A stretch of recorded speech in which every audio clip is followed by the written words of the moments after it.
acompañaran al segundo libro de Crónicas. En realidad vamos a hacer dos citas. Vamos a leer dos citas como texto base y oraremos y veremos lo que el Señor tiene para darnos en el día de hoy. ¿Podemos leer, hermanos? Vamos a poner la diapositiva. La primera. Segundo libro de Crónicas, capítulo 7. Estamos allí, ahí dejamos ahora 8 días.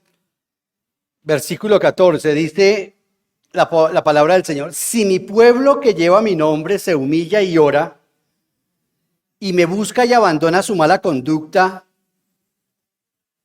yo lo escucharé desde el cielo, perdonaré su pecado y restauraré su tierra.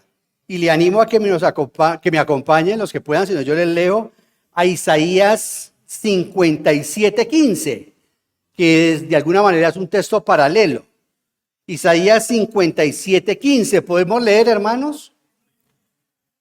Dice: porque lo dice el excelso y sublime, el que vive para siempre, cuyo nombre es santo. Yo habito en un lugar santo y sublime, pero también con el contrito y humilde de espíritu, para reanimar el espíritu de los humildes y alentar el corazón de los quebrantados. Padre nuestro, te damos gracias por tu humildad. Padre, nos sorprende que un Dios que lo tiene absolutamente todo, un Dios que es todo, pueda llegar a ser humilde. Sea humilde, Señor. En realidad, cuando nos miramos al espejo, cuando vemos, Señor, y oteamos la profundidad de la vanidad de nuestros corazones, definitivamente tenemos que reconocer que somos seres que tenemos pecado, que hay algo que no es inherente a ti, Señor, como es el pecado, pero que es algo que está en nuestra naturaleza y que está en este mundo, Dios mío. Padre, los animales son humildes, la naturaleza es humilde, el universo es humilde, tú eres humilde. La única criatura en esta mota de planeta, perdido en este mar sideral del universo, pareciera que es el hombre, y sin lugar a dudas Satanás lo es también. Padre, gracias por lo que nos estás enseñando a través de lo que es un avivamiento de manera individual y de manera colectiva. Queremos entender por qué, Señor, tú habitas con el humilde, por qué tu morada es entre los humildes, Señor. Padre, gracias por darnos este tiempo. Oramos para que tu Espíritu Santo se cierna sobre esta congregación, sobre nuestras vidas, Señor. Y que esa infección llamado el orgullo, el pecado, ese semen que Satanás inoculó en nuestras vidas a través de nuestros primeros padres, pueda ser expuesta una vez más y condenada bajo la gracia y el poder de la cruz. Nuestro querido Señor, te bendecimos y te glorificamos. En el nombre de Cristo Jesús y bajo el poder de tu Espíritu Santo. Amén. Amén. Bueno, muy bien. Dice Felipe Bruck, mire este pensamiento tan profundo. Dice: el verdadero camino a la humildad no es achicarte hasta que seas más pequeño que ti mismo. Es colocarte según tu verdadera estatura al lado de alguien de mayor estatura que la tuya, para que compruebes la verdadera pequeñez de tu grandeza. ¿Qué tal ese? Rotundo, ¿verdad? Maravilloso. Así inicia la biografía de Robert Machen, un hombre maravilloso, preciosísimo, que el Señor a los 29 años ya lo graduó. 29 años, pero ese hombre marcó en 10 años de pastoreo lo que en 50 muchos pastores no han marcado. ¿Quién es un humilde de espíritu para que el Señor le haga semejante promesa? ¿Quién es una persona humilde? ¿Por qué Dios hace semejante promesa? Mira lo que dice el texto: porque lo dice el excelso, o sea, Él. Lo dice el sublime, lo dice el que vive para siempre. Lo dice el que vive en luz inaccesible. Lo dice el absolutamente otro. Lo dice el creador del tiempo, del universo y de la materia. ¿Qué dice él? Yo habito en un lugar santo y sublime, pero también yo habito con el contrito y humilde de espíritu, para reanimar el espíritu de los humildes y alentar el corazón de los quebrantados. Queridos hermanos y amigos que nos acompañan, les recuerdo que estamos hablando del avivamiento y que para eso estamos usando segundo libro de Crónicas, porque Dios ha dicho que la humildad es uno de los principios para Él traer un avivamiento. Hacer este sermón para mí no fue fácil. Ha sido durísimo para mí, que el Señor ha tratado profundamente mi vida con un tema como estos.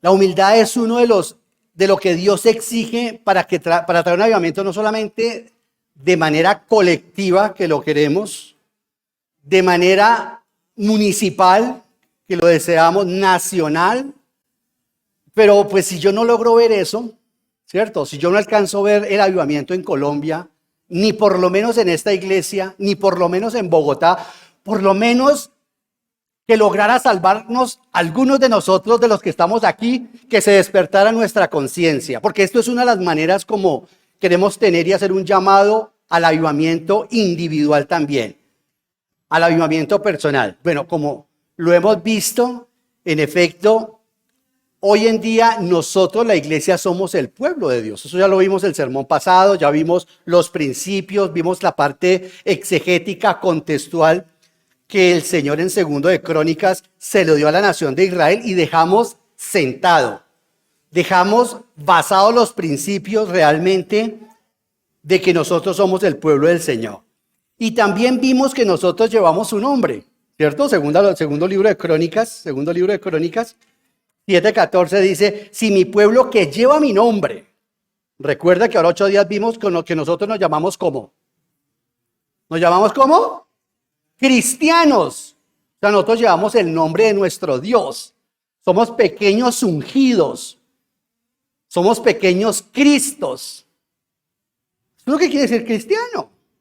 Esa es la etimología de la palabra. Eso es lo que significa. Por eso nosotros predicamos el evangelio al quebrantado de espíritu, al hogar que se está acabando, al hombre lleno de drogadicción, a la persona desviada en las drogas, en la sexualidad, en lo que sea. Porque nosotros somos usados por el Espíritu Santo para hacer esos apósitos, esas gasas, ese metiolate, para ponernos sobre las heridas de otras personas que sufren, que lloran. Así como otros lo hicieron conmigo cuando estaba perdido en las drogas, en el alcohol, cuando mi matrimonio naufragaba. De la misma manera, ahora nosotros somos eso. El enorme privilegio que nosotros tenemos es eso, de ser cristianos. Nosotros llevamos el nombre del Señor. Entonces ya dejamos también establecido eso. Nosotros y a todos nos conocen como cristianos. Hoy los animo, queridos hermanos, a que veamos qué es esto de humillarse. Porque Dios mediante necesitamos, vamos a ver si alcanzamos a ver las otras. Ya vimos la parte de orar, Él dice que hay que humillarse, que hay que tener devoción, ¿cierto? Dice el texto, que hay que arrepentirse, que hay que abandonar nuestra mala conducta.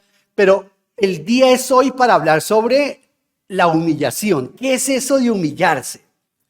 El pueblo de Dios, humillarse, debe reconocer sus fracasos. Ahí comienza el principio de la humillación. Cuando una persona reconoce sus fracasos, cuando una persona expresa su arrepentimiento por su pecado y renueva su compromiso con la voluntad de Dios, esa persona se ha humillado ante Dios. Cuando la persona le dice al Señor, reconozco que he administrado mal mi vida, Señor. Reconozco que soy María Calamidades, Señor, que soy María Dolores, que mi vida es un dolor, una elegía al error, que soy un error, Señor, que todo lo que toco lo daño, Señor. Cuando yo comienzo a entender y a ponerme de acuerdo con el Señor en esa dirección, cuando yo reconozco y me aparto de ese camino, Señor, yo sé que el destructor de este matrimonio soy yo, como decía el publicano. Yo, Señor, el pecador. Sí, yo soy el pecador. Yo mea la culpa. Yo soy el pecador. Y cuando digo, Señor, quiero hacer tu voluntad. Señor, quiero hacer conforme tu palabra. Quiero educar a mis hijos como tu palabra dice, así yo no vea resultados. Quiero pagar los impuestos, así se los robe quien se los robe. Quiero hacer el trabajo en esta congregación, así no me miren los demás. Quiero hacerlo por mi esposa si ella diga, no quiero más de usted. Quiero pagarlo, quiero caminar esa milla. Eso es lo que se llama reconocer la voluntad de Dios en mi vida. No reconocer la voluntad como muchos teológicamente la reconocen. Sí, muy chévere, el Señor sabe harta teología y harta el Señor sabe. Entonces, ¿qué es una persona que realmente se humilla? Una persona que realmente se humilla, en una frase, en una palabra, es un pobre de espíritu. Un pobre de espíritu es exactamente una persona que se humilla. Pobreza espiritual. Cuando una persona reconoce su bancarrota espiritual. Cuando se sienta frente al curso vida, frente a amistad, frente a fundamentos y le dice, hermanos, yo les voy a enseñar. Esa no es la actitud. Es todos vamos a aprender. Es reconocernos que somos necesitados de la gracia de Él, que somos mendigos, que cuando oramos estamos suplicándole a un rey. Por eso decimos que el evangelismo es un mendigo contándole a otro mendigo dónde consiguió comida. No que nosotros seamos comida.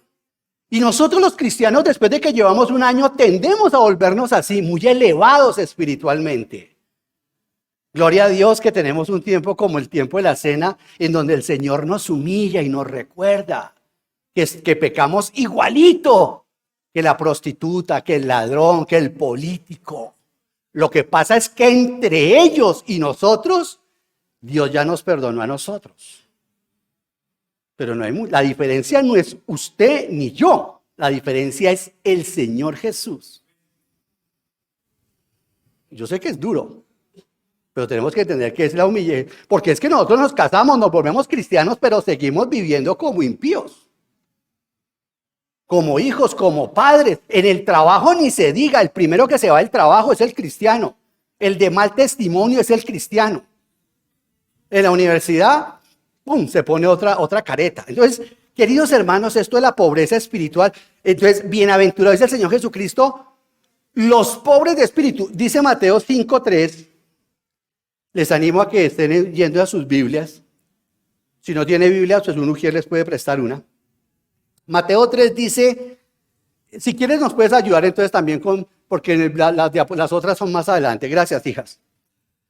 Mateo 5:3 dice, el Señor Jesús está hablando y dice, dichosos los pobres de espíritu. Porque es que una cosa es ser pobre de espíritu, que eso sí es una calamidad. Esta persona merece nuestra lástima. Una cosa es ser pobre de espíritu y otra cosa es ser pobre en espíritu. Una persona pobre en espíritu es esa. Una persona que se sabe necesitada de Dios. ¿Cierto? Que le dices en la oración, Señor, tú sabes, Señor, que estoy luchando con esto. Yo me quisiera acostar con esta mujer, pero no lo hago por ti. No porque ame tanto a mi esposa, sino porque te amo a ti, Señor. Porque te amo a ti. Igual Él lo sabe nuestros sentimientos. Señor, me estoy sometiendo a este hombre que no lo merece. Es un gañán, es un patán, me dañó. Pero lo hago porque te amo a ti, Señor Jesús. Ese es un pobre en espíritu. Una persona que reconoce su necesidad espiritual. Entonces, pobre en espíritu es lo opuesto a autosuficiencia. ¿Usted no ha visto una persona que dice, estoy en la ñeñe, pero no puedo dejar este trabajo? ¿Por qué no lo puedes dejar? Porque entonces, ¿de qué vivo? Tú eres cristiano. Sí. Pero con esa persona que tú estás saliendo en el trabajo puedes caer en adulterio. Sí, pero es que el trabajo, ¿cómo dejo el trabajo? No piensa por un segundo que Dios puede sostenerlo, mantenerlo, animarlo. Mire, hermana, hermano, no se eche mentiras. Si a usted le sale un trabajo donde usted tiene que dejar su hogar, eso no es de Dios. Usted váyase, haga su trabajo. Pero por el amor a Cristo, no se eche profecía falsa. Ni le mienta a Dios, ni diga que Dios le está mandando a hacer eso. Porque Dios lo puede reprender. Dios nunca hará algo que vaya en contra de él, de su esposa, de sus hijos, de la iglesia o de su trabajo. Eso no lo hará nunca Dios, porque él no es hombre para que mienta. Nunca hará eso Dios. Dios nunca le dará. ¿Y por qué el Señor bendijo a las parteras que mintieron? Vuelve y lee el texto, no calumnies al Señor. Las parteras no mintieron. Las parteras dijeron la verdad. Las mujeres estas paren antes que lleguemos nosotros porque son más fuertes. Son colombianas. De gracia, ese es un pobre en espíritu. Bancarrota espiritual es esa persona que dice, necesito levantarme hoy, ir a trabajar, subirme en ese Transmilenio y llegar donde mi jefe y sonreírme con él, no porque me paga un salario, sino porque quiero que vea a Cristo en mí. El día que usted le diga eso al Señor Jesucristo, su vida va a cambiar, su trabajo va a cambiar. Pero no nos digamos mentiras, hermanos, nos levantamos y vamos al trabajo y apenas llega el jefe, vamos es por dinero. Por eso es que no vemos la misma devoción en la iglesia local, porque aquí no pagamos salario. Pero en las iglesias donde pagan salario así ocurre. La gente vive resentida con los ancianos, con los pastores. Pero como les pagan un salario, no se van. Queridos hermanos, si nosotros realmente queremos experimentar la conversión de nuestro jefe, de nuestros subalternos, de la gente que tocamos, de la gente que vemos en nuestro entorno, cambiemos nuestra manera de ver la relación que tenemos con el Señor. Si vamos al trabajo, si estamos en el trabajo, si nosotros decimos, Señor, yo quiero que tú me regales a mis clientes, o a mis jefes, o a mis compañeros de trabajo. Yo quiero que la gente vea a Cristo en mí.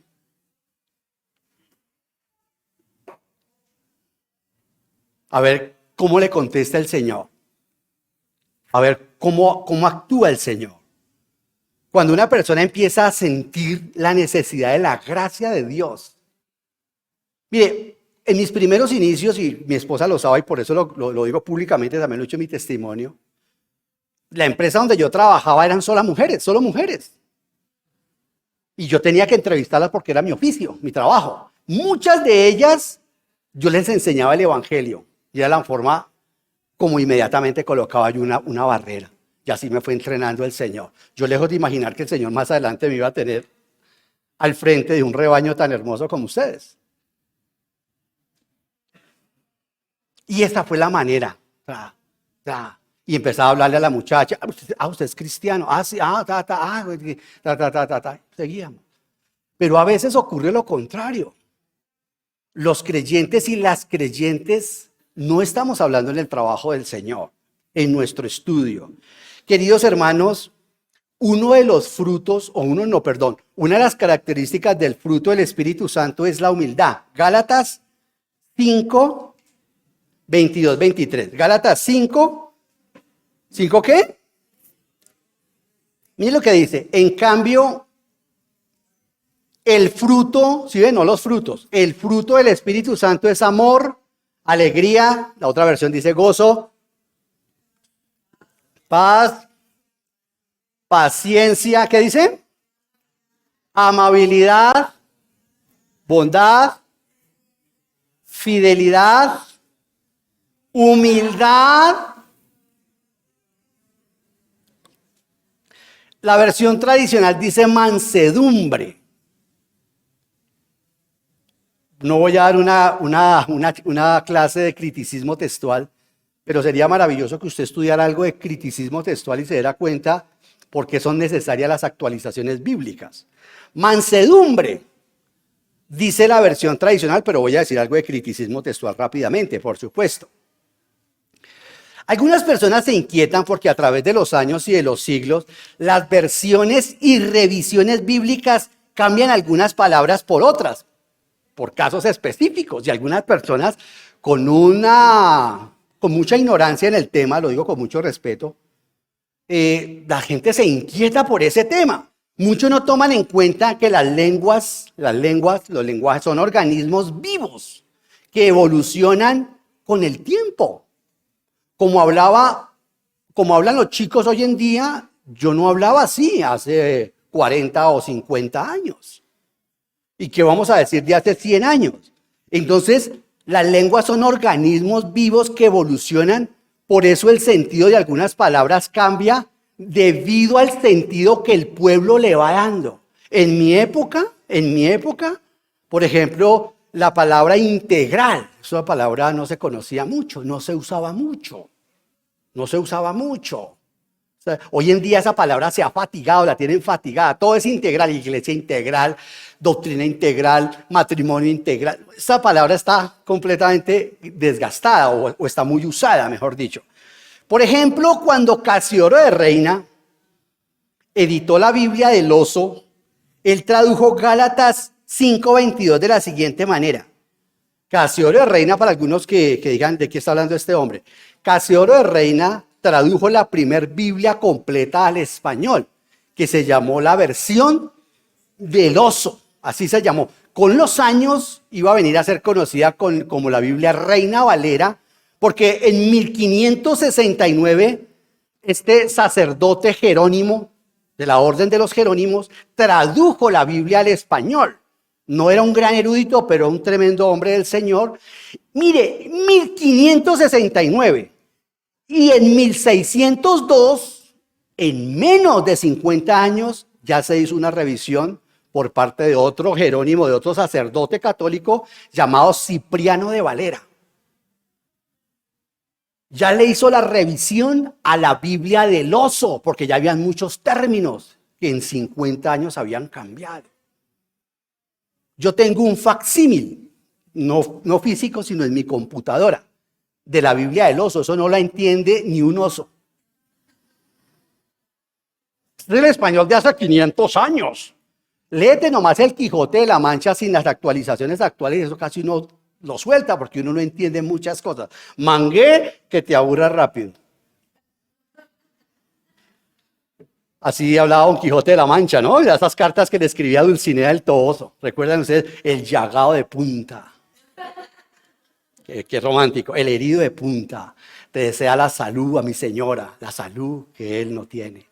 Mi buen escudero Sancho os contará cómo quedó por vos. Oh, terrible señora. Actualizado. Porque como lo dice en el original, es un lenguaje muy elevado. No lo entendemos hoy en día.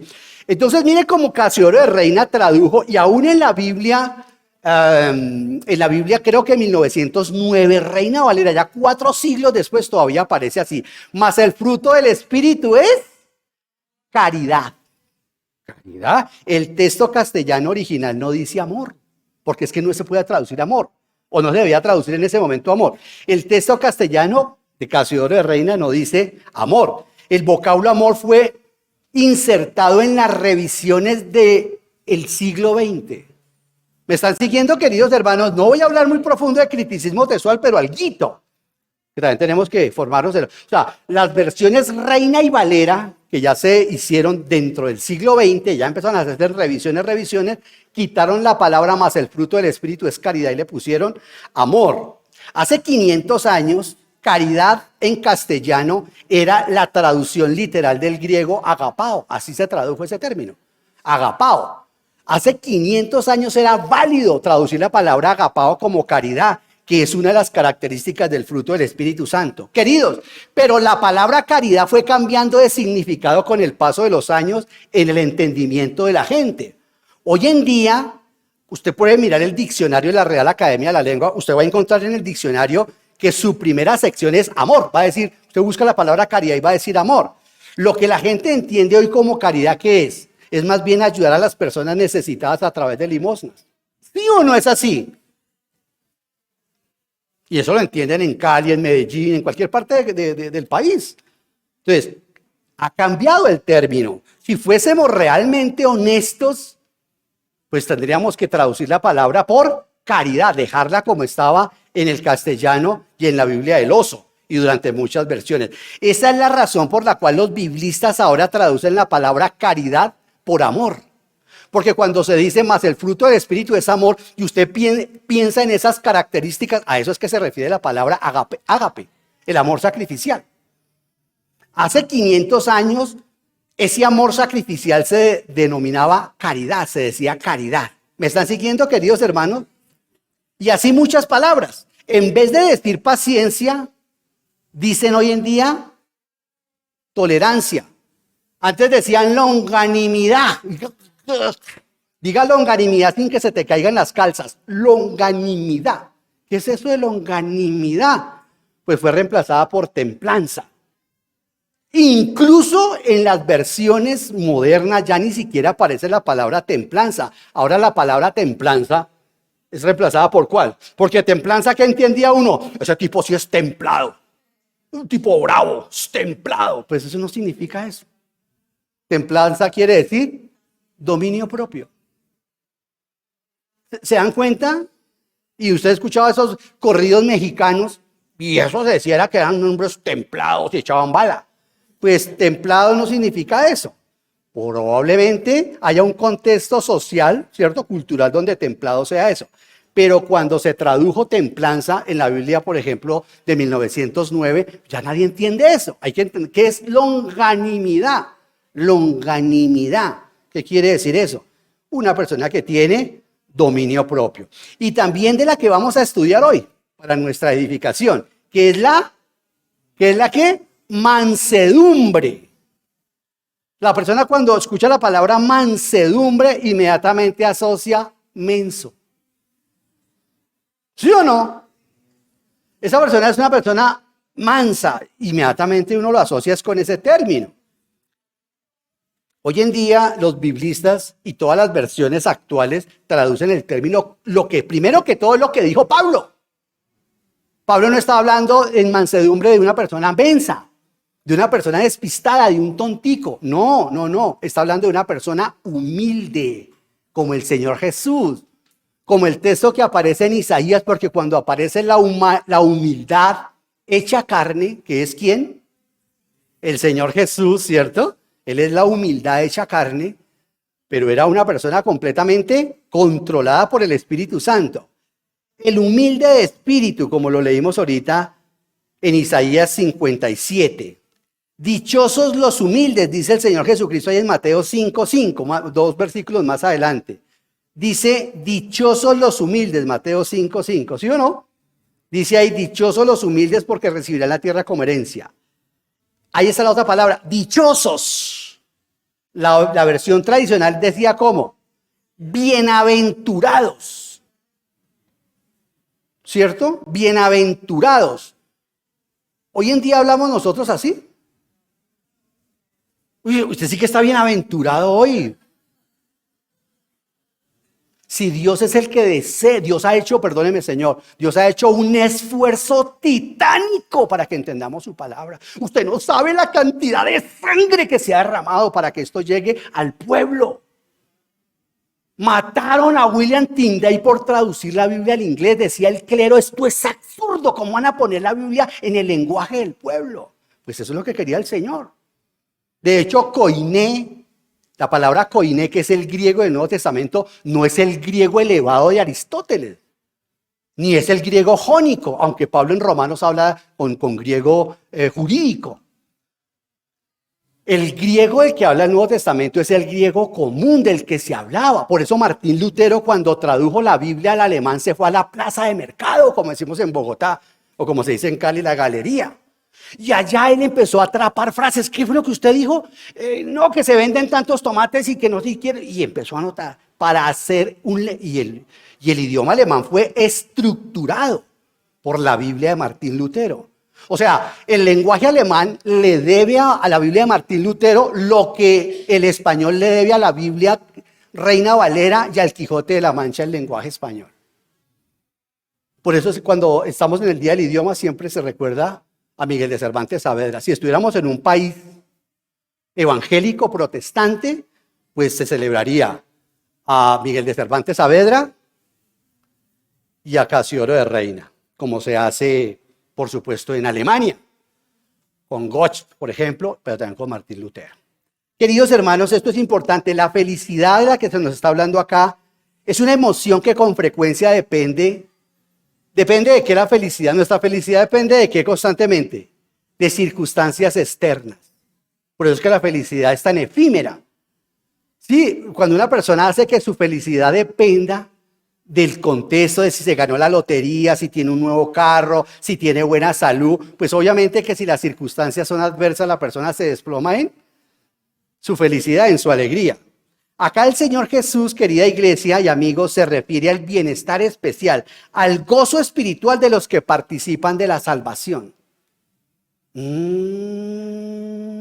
Bienaventurados, dichosos son aquellos que dicen: estoy feliz de haber sido salvado. Estoy contento de ser salvado. Se trata de la condición feliz de los que adoran al Señor y hacen su voluntad. Bienaventurados los pobres en espíritu. Una persona dice: pero ¿por qué dice que bienaventurados los pobres en espíritu? El inconverso, el no nacido de nuevo, no entiende esa palabra. Bienaventurados los que aguantan hambre. Eso no, al contrario. Más bien, bienaventurados o dichosos los que tienen harta comida. No. Los que estaba hablando el Señor Jesucristo es de los nacidos en el reino, de los que reconocen su necesidad espiritual. Dichosos, queridos hermanos, o bienaventurados los que ponen su confianza en Él. Y así son bendecidos por Dios. O sea, ya usted entendió una bienaventuranza o las bienaventuranzas. Bienaventurados los que son hijos de Dios, mejor dicho. Dichosos los que han nacido de nuevo. Dichosos los que han paladeado la salvación. Dichosos los que han entendido quién es el Señor Jesús de Nazaret. Dichosos aquellos a quienes se les ha dispensado el nuevo nacimiento, porque por el nuevo nacimiento entramos al reino de Dios. Así le dijo el Señor a Nicodemo, un teólogo: te es necesario nacer de nuevo para entrar en el reino de Dios. Por favor, pueden ponerse de pie. Ya se me están durmiendo. Yo tengo el poder de Eutico, de Pablo, duermo a los euticos.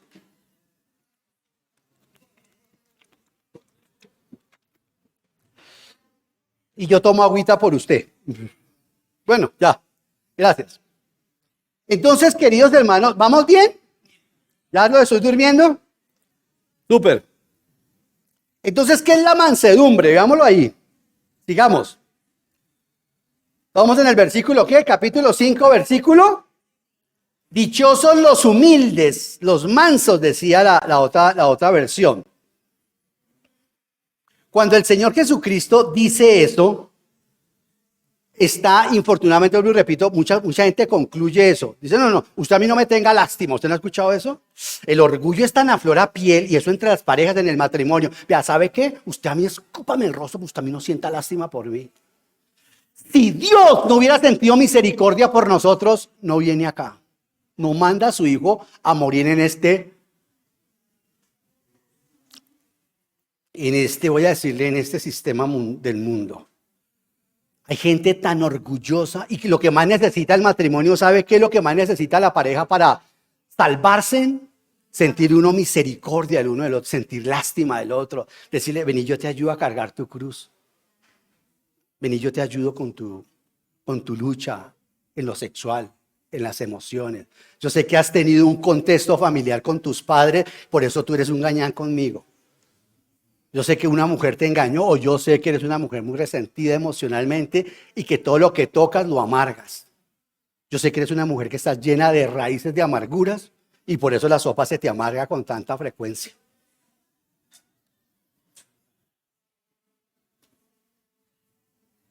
¿Así no podemos hablar a las parejas? Pues ese es el cristianismo verdadero, hermanos. El otro es el cristianismo místico, hermano. El otro cristianismo místico que no salva ni regenera a nadie. Ese cristianismo de los domingos. Un Jesús que no sirve para mucho, ¿sabe? Hay mucha gente que no se puede imaginar a Jesús trabajando en un taller y su mamá trayéndole agua y él oliendo las axilas a lo que olemos los seres humanos normales. La gente no se alcanza a ver a Jesús así. El Cristo místico le ha hecho mucho daño al Cristo histórico verdadero. Por eso Nietzsche y Freud llevan razón en eso. Decían: Pablo se tiró el cristianismo porque ellos no lograban entender al Cristo de los evangelios. Decía: el Cristo de los evangelios es hermoso, lindo, pero el Cristo de Pablo es muy diferente. Pero también se equivocan porque Pablo también habla del Cristo histórico. Partes donde Pablo habla, pero él habla de un Cristo místico porque para eso fue llamado él, para mostrar a Cristo en nosotros. Cristología, ¿no? Entonces, queridos hermanos, cuando el Señor Jesucristo dice eso, dichosos son o bienaventurados los mansos, no dijo los débiles, como yo lo creía en mi arrogancia. ¿A usted por qué no es manso? ¿Cuál manso? ¿Manso de qué? No soy menso. atrevido, uno era muy atrevido. Créanme que este sermón ha sido duro para mí, lo he luchado mucho. Pero usted ya lleva más de casi 30 años como cristiano. Eso no hace mucho la diferencia. Pregúntele a mi esposa y a mis hijos. Bueno, delante a mi esposa y verá que no, yo sigo luchando con todo esto. Como muchos lamentablemente concluyen, muchos creen que manso es ser débil. Que manso es ser débil. No, si le muestro la coba a mis empleados, vea. No, no es cierto. Porque asumimos o asociamos, repito, que la mansedumbre es debilidad. Vea la mansedumbre, por favor, la diapositiva, la siguiente. Mansedumbre, ¿qué es mansedumbre? Ese es la persona que tiene mucha capacidad, ¿no? La persona mansa es aquella que tiene mucha capacidad, pero depende de Dios. Como el caballo de paso. Usted se acerca a un caballo es que lo único que tiene es fuerza. Uno hasta lo toca, ¿no? Le toca el pecho. Y los animales tienen vida, tienen vigor, son nerviosos, pero están ¿qué? Quietos, porque eso es poder bajo control. Esa es la mejor manera de definir una persona mansa, un caballo de paso. A quien el jinete lo monta y el caballo hace su mejor expresión. Cuando nosotros permitimos la mansedumbre, ¿quién nos monta? Cristo, ¿verdad? ¿Cristo lo ha montado a usted? Si Cristo no lo ha montado a usted, es porque usted no es manso. Por eso fue que él entró ¿en qué? En un caballo brioso, en un animal manso y humilde. ¿Qué texto, no? ¿Qué mensaje? A todos esto nos cala. Recuerda que él no entró como un rey en los caballos, porque el caballo es ¿qué? En ese contexto histórico, de hecho, pues los caballos eran armas militares. Entró en un burrito, en un animal de carga, ¿verdad que sí? Porque ese es el mejor ejemplo. Mire que Pedro, y vamos a llegar allá ahorita, aunque no vamos a ver ese versículo, pero me llega de contera. Pedro dice que debemos colocar nuestra ansiedad debajo, para que no suene de pronto para muchos mal, dice que pongamos nuestra ansiedad encima del lomo donde se sienta el Señor Jesús. Que lo pongamos ahí, que Él se sienta encima. Que la única manera de descansar de nuestra ansiedad, de nuestra depresión y de nuestra angustia. Eso no es fácil, pero no es fácil no en el sentido de que sea imposible hacerlo, sino que no lo queremos hacer.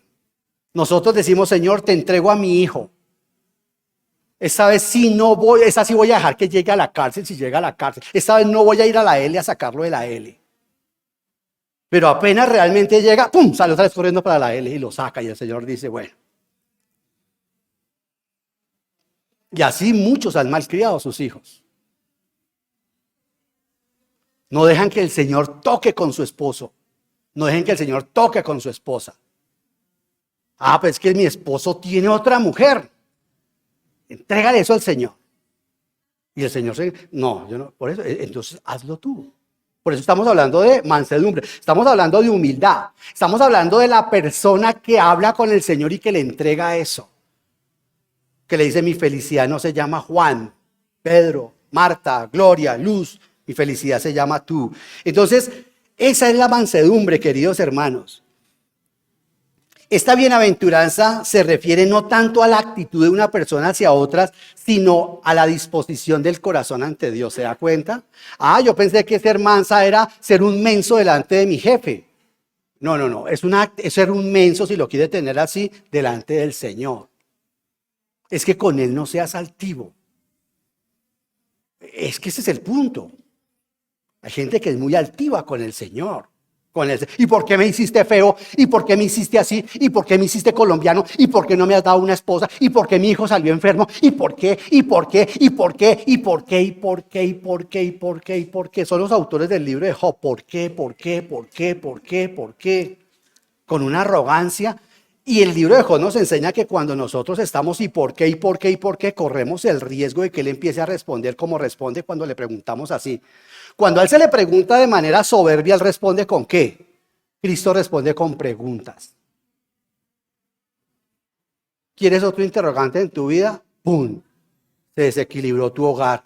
¿Quieres otro? Todavía no lo sientes. ¡Tin! Se desequilibró tu salud. ¿Todavía no lo sientes? No, no, ya, Señor, ya, ya. No hay accidentes para Dios. No hay accidentes para Dios.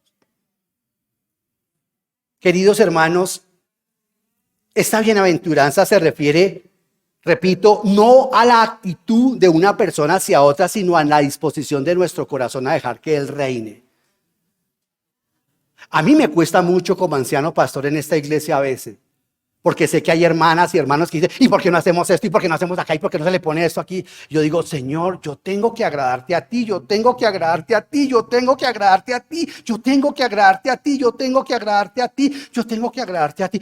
Ay, hasta que finalmente me quedo dormido. En serio, porque si no me vuelvo loco. Ya tenemos una experiencia en esta iglesia. No podemos nosotros agradar. Qué rico poder agradar solamente al Señor. Al Señor lo tenemos que agradar. Entonces, las características de una persona humilde, la siguiente diapositiva. La persona mansa o humilde, mire la siguiente diapositiva, es la que no reclama sus derechos. Quería hacer todo un sermón sobre eso, pero no puedo más. Pero esencialmente es la que no reclama sus derechos ante el Señor. La que está dispuesta a ceder a Dios todas sus posesiones y derechos personales. Y después considera que lo que tiene le ha sido prestado por Dios para su gloria. Ah, yo lo sé, hermano. Yo lo sé. Yo sé que este carrito me lo regaló el Señor. Y lo estrellan y se baja a pelear con el tipo que lo estrelló.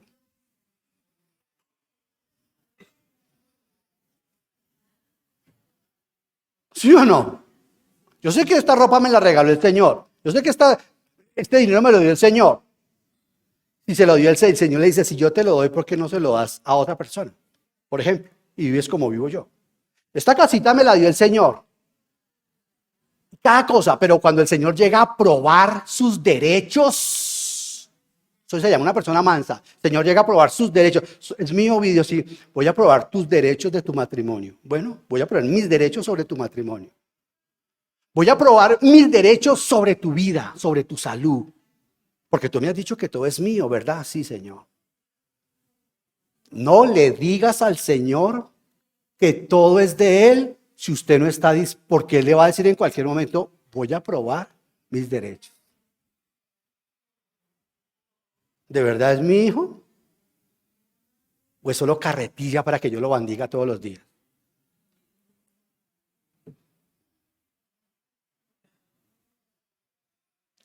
Llega el momento en que Jesús dice, voy a probar mis derechos en tu vida. Esa es la persona mansa. Aquel que realmente ha dicho, todo es tuyo, Señor, mi sexo, mi vida, mi cuerpo, mi alma, todo. Y el Señor me dice, quiero que me honres, quiero probar mis derechos en tu cuerpo dándoselo solo a tu esposa. Porque es mi cuerpo, me has dicho que es mi cuerpo, ¿cierto? Sí, Señor Jesús. Listo. Son mis pulmones, ¿cierto? Sí. No quiero que los contamines. Pero por eso son oraciones que no son íntegras. Por eso tenemos que orar con integridad. ¡Ay, gloria a Dios! Aquí hemos pasado dos testimonios de dos hermanos. Acá han pasado dos hermanos a dar testimonio, a decir las oraciones peligrosas. Le hice unas oraciones al Señor y Él me las contestó. Las oraciones que hubiéramos dicho, Señor, ¿por qué me las contestaste? Para probarte. Pero aún así también me puedo glorificar. Y se glorifica en nuestras vidas. Hay gente que cree que en el siguiente matrimonio, que que me divorcio, y ese sí es el bueno. O el siguiente trabajo, o el siguiente ejercicio financiero. Entonces, queridos hermanos, la persona que está dispuesta a ceder a Dios todas sus posesiones y derechos personales, y que, como la tarjeta de crédito o con la tarjeta de débito, que se la da el Señor y le dice, yo me hago a un lado, saca lo que tú quieras, Señor.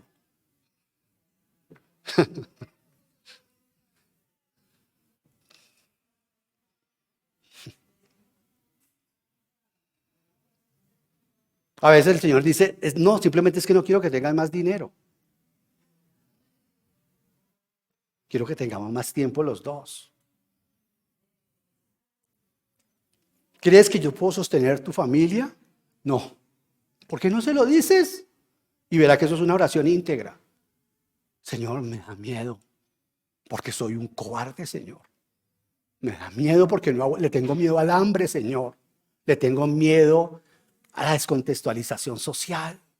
Me da miedo, Señor, coger un título. Me maté, tú sabes cuánto me maté en la universidad y ahora ponerlo al servicio donde ni siquiera una persona me dice gracias en la iglesia.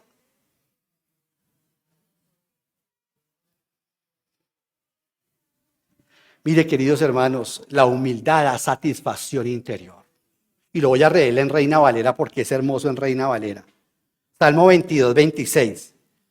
Comerán los humildes y se saciarán. Alabarán al Señor quienes lo buscan, que su corazón viva para siempre. ¿Usted quiere estar feliz con usted misma, con usted mismo? ¿Usted quiere ser una persona que te pueda abrazar a usted misma?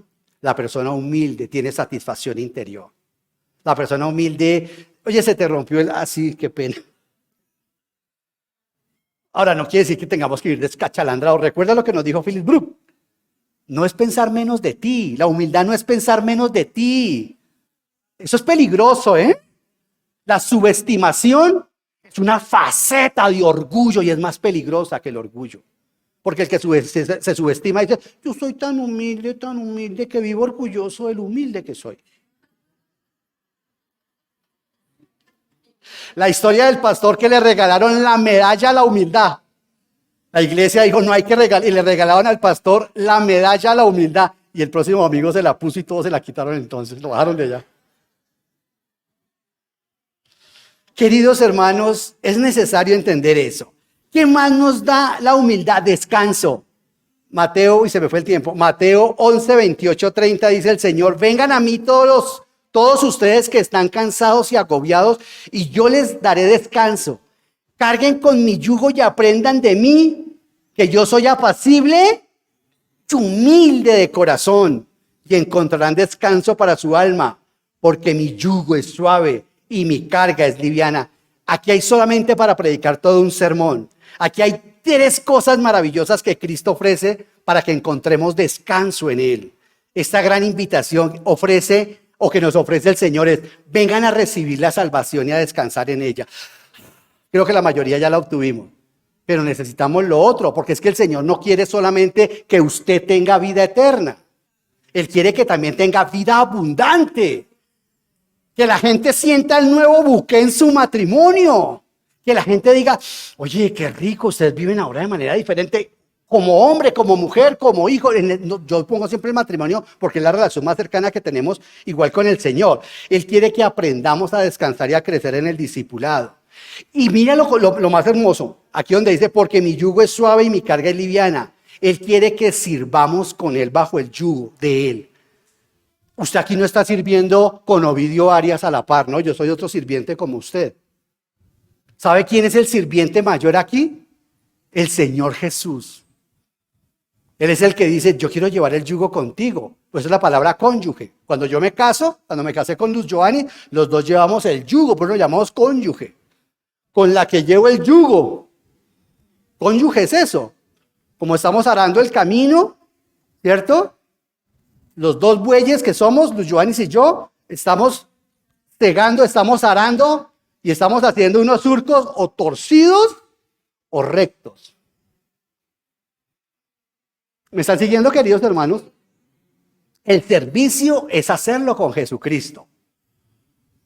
Cuando realmente a mí el servicio me cansa en la iglesia, yo tengo que parar, yo tengo que descansar y hablar con los hermanos, mira, Pero realmente, cuando el yugo me está cargando, yo tengo que parar. Si yo empiezo a tener problemas con mi esposa, otra vez vas a salir temprano a esa iglesia y se va a ir rápido, no haga eso. Más bien paren por un tiempo.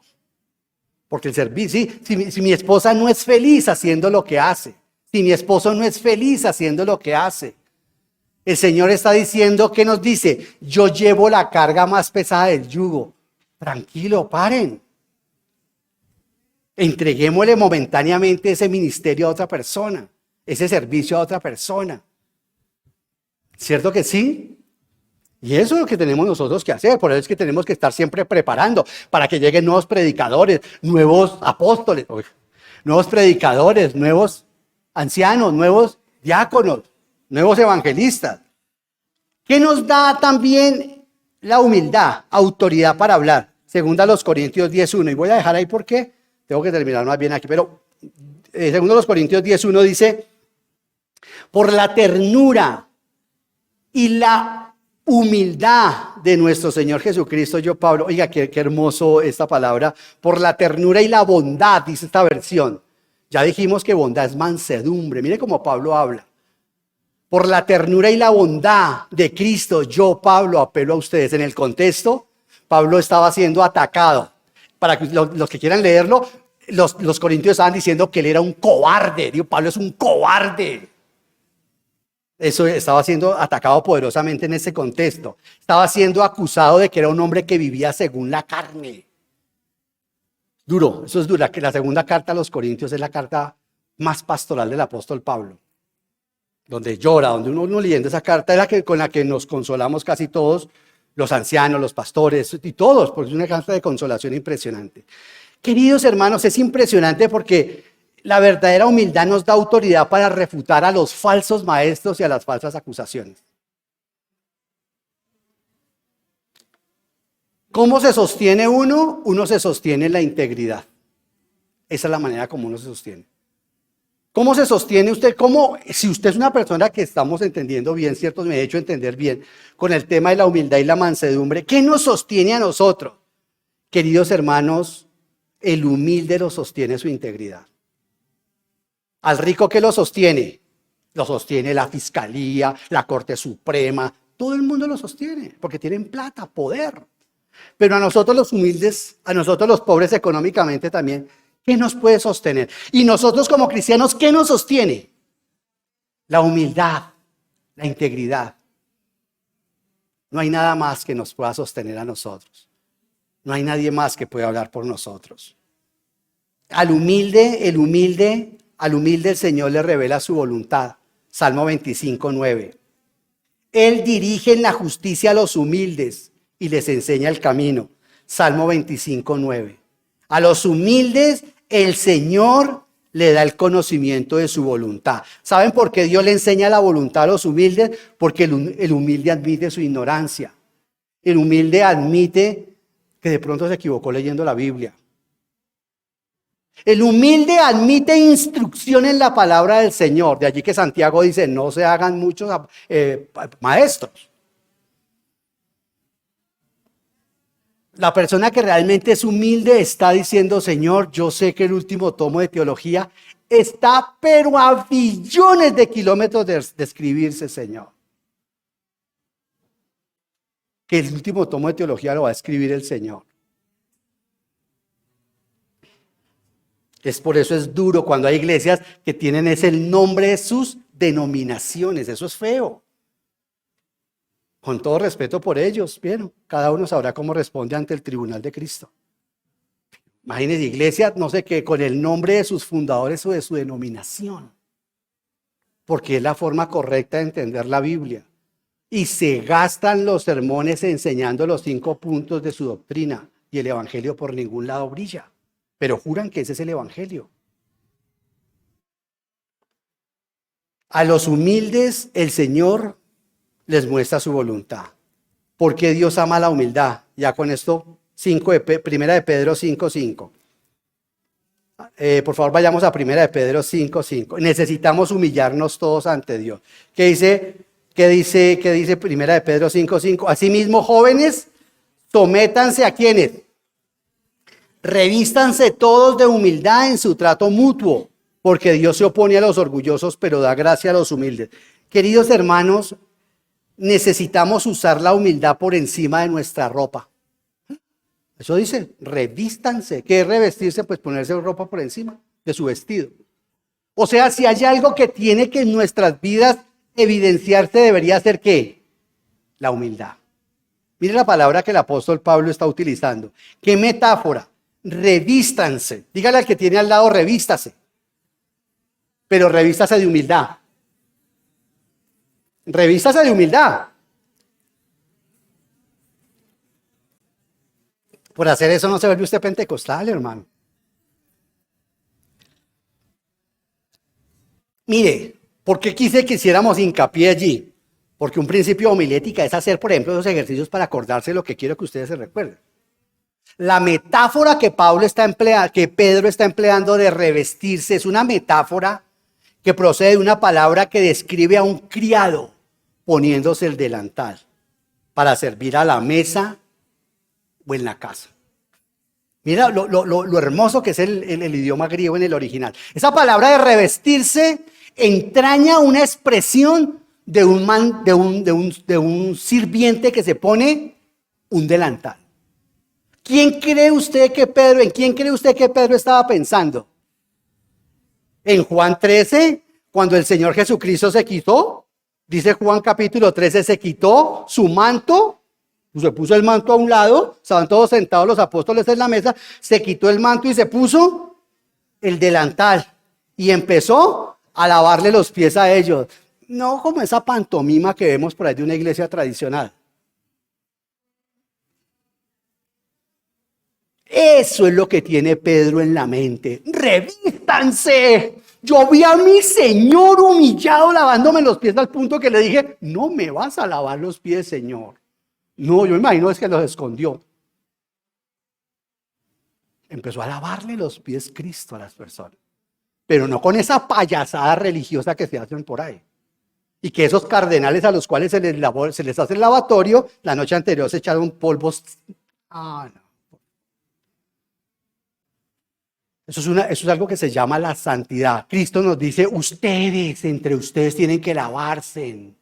Los ministerios acá no están para que se ataquen uno, este no sirve, aquel no funciona, para que se unan, para que se laven las heridas. ¿Han visto lo que hice? Dijo Cristo. ¿Vieron lo que hice? ¿Vieron lo que hice? Sí, Señor, vimos lo que hice. Ustedes dicen que yo soy su Señor. Y tienen razón porque lo soy. ¿Dijo o no lo dijo? Lo dijo. Estoy parafraseando Juan capítulo 13. Ustedes dicen que yo soy su Señor. Y lo soy. Pero si yo, su Señor, le he lavado los pies, ¿por qué te cuesta lavarle los pies a tu esposa? ¿A tu hijo? ¿A tu familia? ¿Entre la iglesia? Ahorita las mujeres todas llegan, dame los pies. Queridos hermanos, sí, porque para hacer exégesis somos muy buenos. Humillarse ante Dios es para todos los cristianos. Miren lo que dice 1 de Pedro 5:5, dice, asimismo jóvenes, ¿quiénes tienen que someterse? Los jóvenes, pero ¿quiénes tienen que humillarse? Todos, muy bien. Los jóvenes, a los ancianos, pero todos, cuando Pedro habla sobre la humildad, dice que la exhortación para la humildad se nos manda a todos. Porque Dios da ¿qué? Gracia, dice 5:5. Sigo ahí. Dios da gracia a los humildes. Qué hermoso pasaje. Es un pasaje que está en varios textos a lo largo de la Biblia. Asimismo el Señor Jesucristo dijo, a los humildes los ensalzo y a los orgullosos les bajo la caña, dijo el Señor Jesús. ¿Cierto? Es un texto que se repite frecuentemente.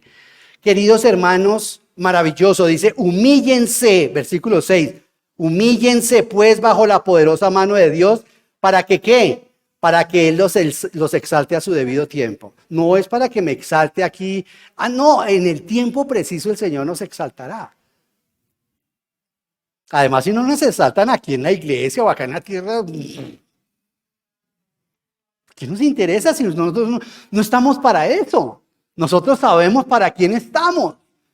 Yo me he arreglado con el Señor Jesús por estas palabras. Bien, buen siervo y fiel, sigue.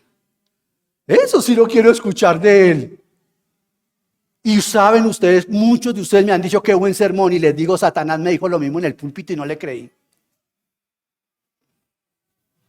Y no es porque esté afectando demasiada humildad, no. Otros que dicen, le voy a decir algo, hermano Ovidio, pero no se vaya a hinchar. No, hermano, no lo diga.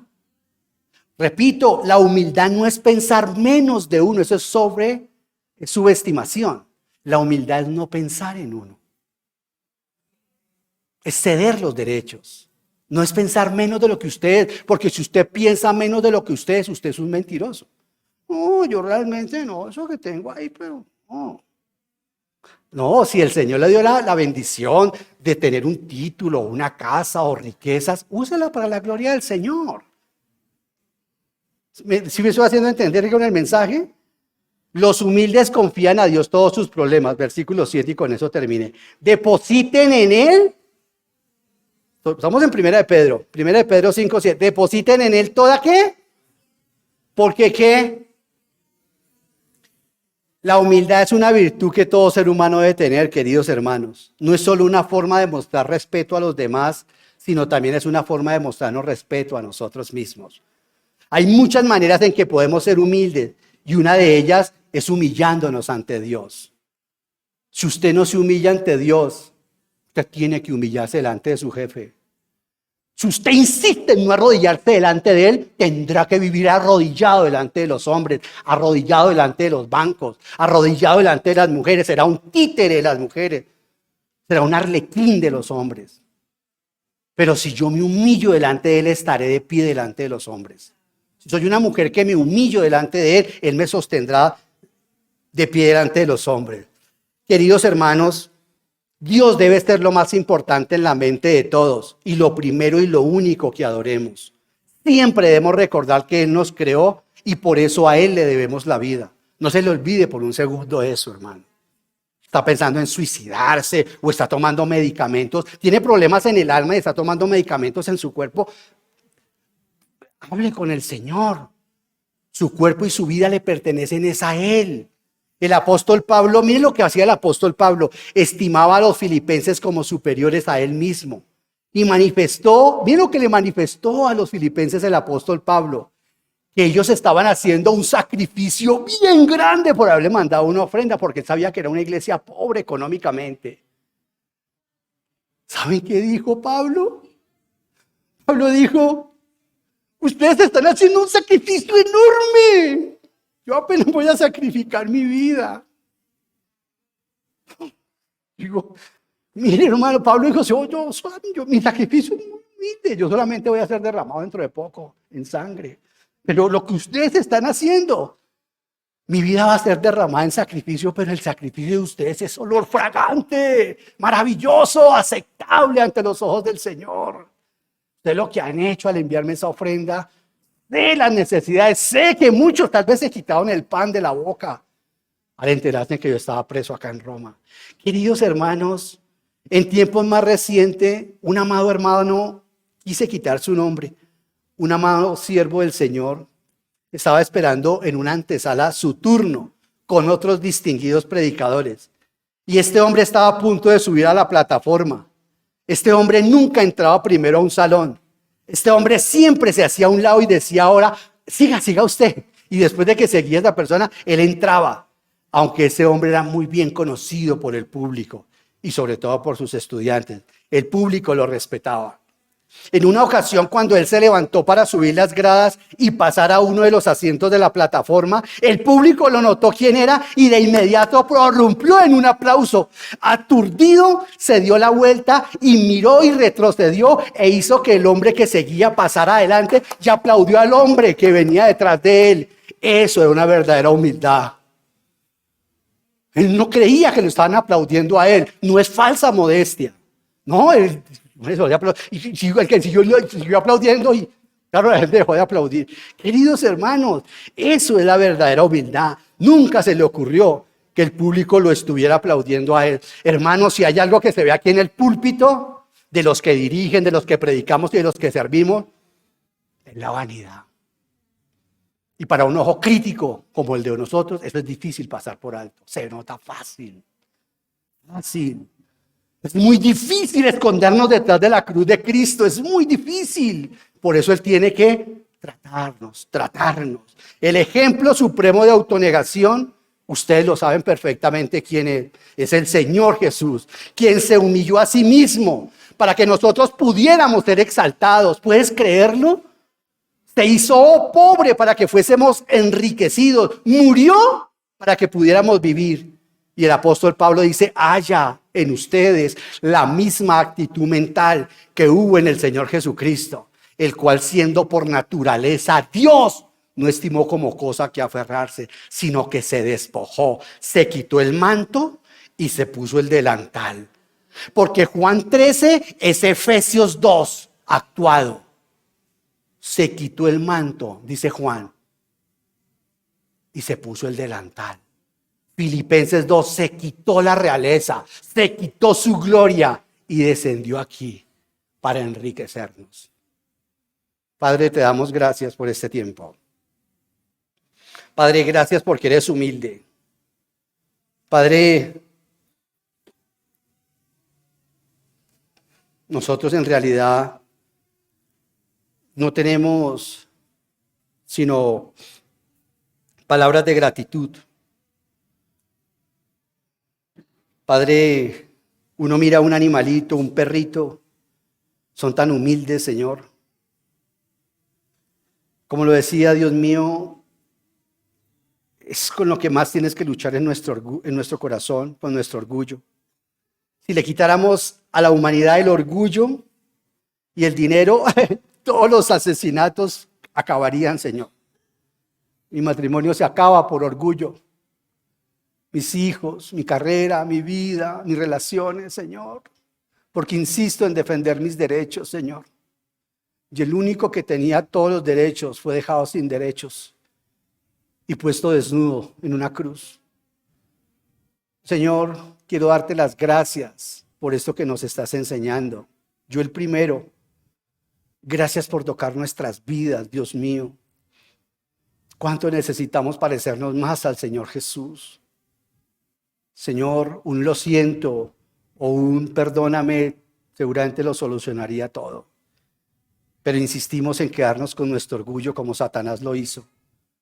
Padre, gracias por este tiempo. Oro para que ese mensaje sencillo, de pronto un poco emotivo, cale profundamente en nuestras vidas, con el único fin de que nosotros, que estos hermanos y que estas personas que están acá lo puedan poner por obra. Yo el primero, Señor. Gracias, Padre Celestial, por la sentencia que tengo después de haber predicado esto. Te bendigo, Señor, y te glorifico en Cristo Jesús. Amén. Señor les bendiga.